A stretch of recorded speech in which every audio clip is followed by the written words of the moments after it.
11 నెలల పునర్జీవనం పోసుకుంది. జన్యుపరమైన వ్యాధితో బాధపడుతున్నటువంటి పునర్వికకు సహాయం చేయాలని 16,00,00,000 విలువైనటువంటి వ్యాక్సిన్ ఏస్తే తప్ప తన యొక్క జీవం కొనసాగదనేటువంటి నేపథ్యంలోనే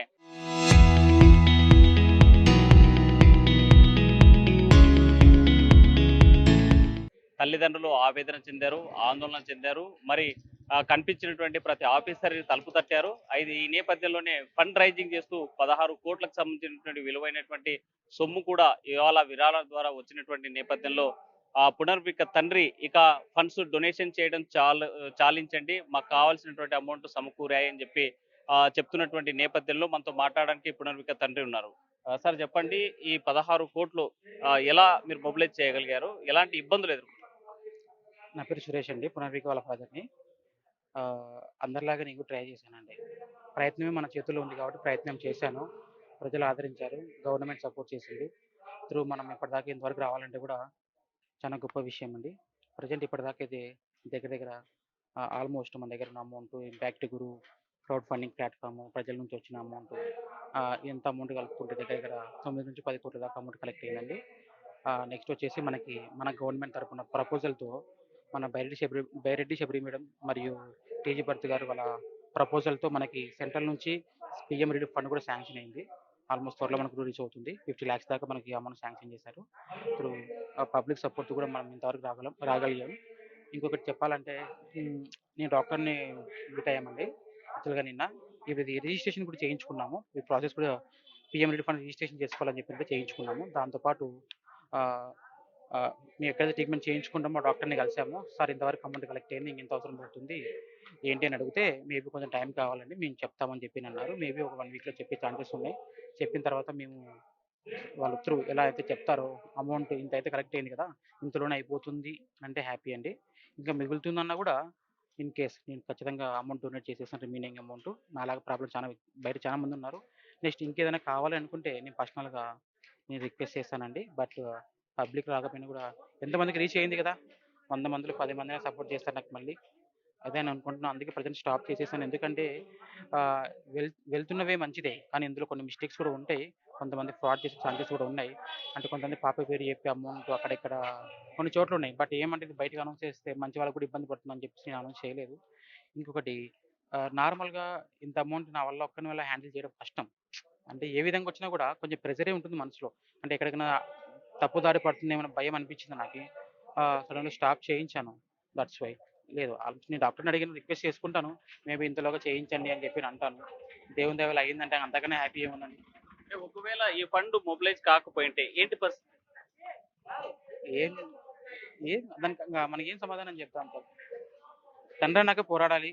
నా పనైతే అదే. పోరాడుతున్నాను. దైవం సహాయం చేయాలి. దైవం సహాయం చేస్తుంది. ఆహ్, దానికి చెప్పలేను సార్. ఎందుకంటే చెయ్యాలి తండ్రన్నాక తర్వాత సంగతి తర్వాత అంతే. మేబీ అంటే ఏమవుతుంది? ఏమైనా జరగొచ్చు అంతే. అలా జరగకూడదనే కదా ఈ తపన. అంటే ఇప్పుడు మామూలుగా పేద మధ్యతరగతి కుటుంబాల్లో ఉన్నటువంటి పిల్లలకి ఇలా జన్యుపరమైనటువంటి సమస్యకొస్తే ఇంత కాస్ట్‌లీ వైద్యం సాధ్యమవుతుందా? కాదు. ఇమాజిన్ ఎక్కడ అసలు నాకు తెలిసినంత వరకు మన సర్కిల్‌లో ఇలాంటివి ఎవరు వినుండరు కూడా. అటువంటిది మా మా ఇంట్లో మా బాబుకొచ్చింది. అందరిలాగా నేను రోడ్డెక్కాను సార్. నేను కూడా అందరిని కలిసాను. అందరూ సపోర్ట్ చేశారు. ఇంతవరకు రాగలిగాను. బట్ అందరికీ అవుతుందని చెప్పనీకి లేదులే గానీ, ప్రయత్నం ఈజ్ ఇంపార్టెంట్ సార్. నిలబడిపోకూడదు. ఒక చోట ఉండకూడదు. ప్రయత్నిస్తేనే కదా తెలిసేది. ఎంతవరకు రాగలము అనేది. పాపకు జన్యుపరమైనటువంటి సమస్య ఉంది అని చెప్పి డాక్టర్లు నిర్ధారించిన తర్వాత ఏమనుకున్నారు? షాక్‌లో ఉన్నాం. ఎవరికీ తెలీదు ఇలా ఒకటుందని. మాకు కూడా ఏం తెలీదు. ఈ యూట్యూబ్‌లో, గూగుల్‌లో సెర్చ్ చేస్తే బయటపడతది ఇదేంటి అనేది. అలాగే తెలుసుకున్నాం. ఎంత అవుతుందనంటే ఇంత అవుతుందని చెప్పేసని అందులో ఉంది. సరే ఇంత అవుతుందంటే ఎలా అవుతుంది? మన వల్ల అయ్యేది కాదు. అని చెప్పుకోవాలి. ఆ డాక్టర్‌ని అడిగాను. ఎలా ముందుకెళ్ళాలి నేను అనంటే, ఒకటి గవర్నమెంట్ సపోర్ట్ చేయాలి. 2 పబ్లిక్ సపోర్ట్ చేయాలి అన్నారు. 2 విధాలుగా ట్రై చేశాను. ప్రెజెంట్ అయితే ఆల్మోస్ట్ ట్రీట్మెంట్ చేయించే సిట్యుయేషన్‌కి మనం వచ్చాం. త్వరలో చేయిస్తాం కన్ఫర్మ్‌గా 100% ష్యూర్ అది. అదే నేను చెప్పింది కూడా. అంటే మీరు ఈ ఫండ్ మొబిలైజ్ చేసేటువంటి క్రమంలో ఎలాంటి ఇబ్బందులు ఎదుర్కొన్నారు? ఎలాంటి సిట్యుయేషన్ చూసారు? స్టార్టింగ్ చానా ఇబ్బంది పడ్డానండి. ఏమాత్రం బయట నాకి అంత నాలెడ్జ్ లేదు. జస్ట్ నా పని కటింగ్ షాపు, మా ఇండ్లు ఇవే. ఆహ్, కొన్ని ఫేక్ కాల్స్ కూడా వచ్చాయి. ఫ్రాడ్ కాల్స్ వస్తాయి. అవి ఇవి ఇంత డొనేట్ చేస్తాం, అంత డొనేట్ చేస్తాం, ఇంత పేమెంట్ చేయాలి మీరు ఫస్ట్ అని. ఇలా కొన్ని రాంగ్ కాల్స్ వస్తాయి. నేను పలానా వ్యక్తిని నీకు సపోర్ట్ చేస్తాను చెప్పి కొన్ని రాంగ్ కాల్స్ వచ్చాయి. ఎంతసేపు ఉన్న మన దగ్గర అమౌంట్ నుంచి వాళ్ళు తీసుకోవాలని చూస్తారు తప్ప వాళ్ళ అమౌంట్ మనకి ఇవ్వరు.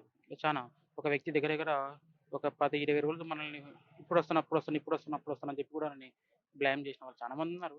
అన్నీ ఎదుర్కొన్నాం. ప్రజెంట్ కూడా ఎదుర్కొంటున్నాం. త్వరలో ట్రీట్మెంట్ చేయించబోతున్నాం.